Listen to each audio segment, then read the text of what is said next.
Hey everyone, welcome to Life in a Bottle. This is the episode 1 of the second season, so thanks so much for joining us. My name is Juan, we've got Kyle, we've got Cody.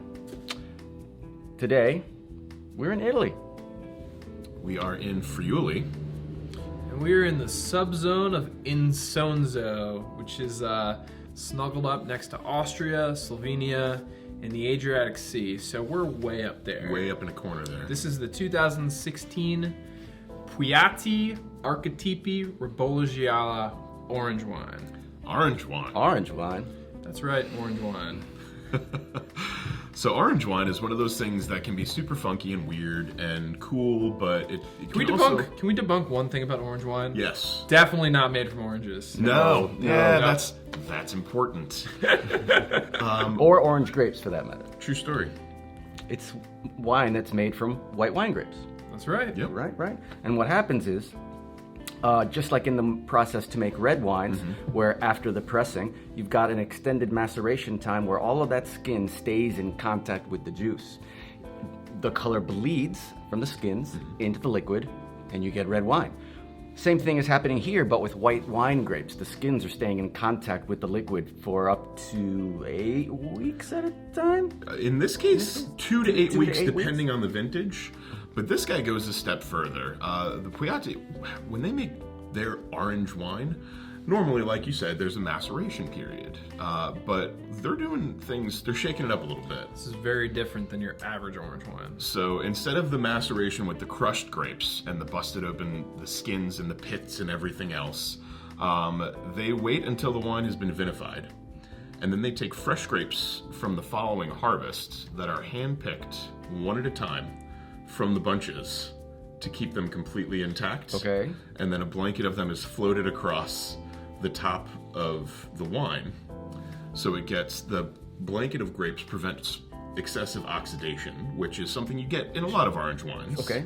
And it also prevents an excess of bitterness and tannin from building up, because you're getting the skin contact, but you're not getting contact with any of the other must inside the grape or the pits, the seeds inside the grape. Gotcha. So for the record, that destemming process is berry by berry. Literally plucked off 2 fingers at a time, Labor berry of love. by berry. And this is something that nobody does. Speaking of not your average wine, that apple, that appliness, it's just a little bit like fresh pressed cider. Yep. That's just started to oxidize just the tiniest little bit. Yeah, I'm also smelling clementines. Mm-hmm. And like you said, apple and yellow apples. It's very bright. And stony. Stony, Yeah. saline. There's definitely a little bit of a saltwater spray. It's And I feel like pretty as it warms oceanic. up a little bit, you get a little bit more, like every minute, it's more and more and more of that bright floral note coming right out of the glass. There's really no other wine that's quite like this wine. Very unique. It's a great wine to kick off season 2 with, fellas. Absolutely. And on the palate, this is pretty much the most delicate orange wine I've ever tasted. And more of that salty peach, more apples. It's not super tannic, although there is just a little bit of texture around the edges, which is from those berries floating on top of the Ribolla Gialla must, or finished wine in this case. It's got just a little bit of texture, but otherwise it's very delicate. It's very light. It's super clean for an orange wine, which can be super funky sometimes. It's long. This is not that, but it does have that finish and that complexity. What are we gonna pair this with? You know, the first thing that comes to mind is like a paella, or even, I'd actually spoken to some customers recently said that this is their favorite wine to pair with buttered lobster. Oh, Okay. so that's a good call.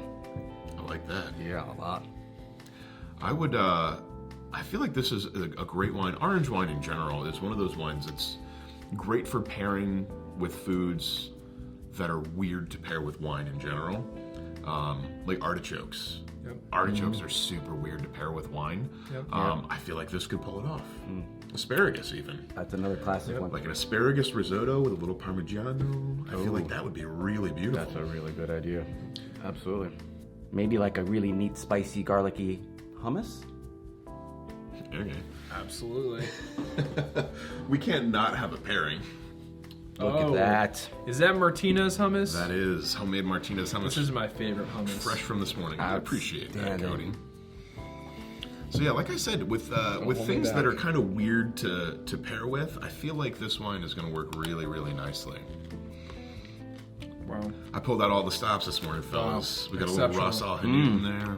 That is delicious. We can't do pizza for January. You know, Wow. everybody's eating healthy, so Wow, this is perfect with the Archetipi. I'm not mad Man, at it. thanks, bro. My pleasure, guys. Man, cheers to Martinez hummus and cheers to Ribolla Gialla. Cheers.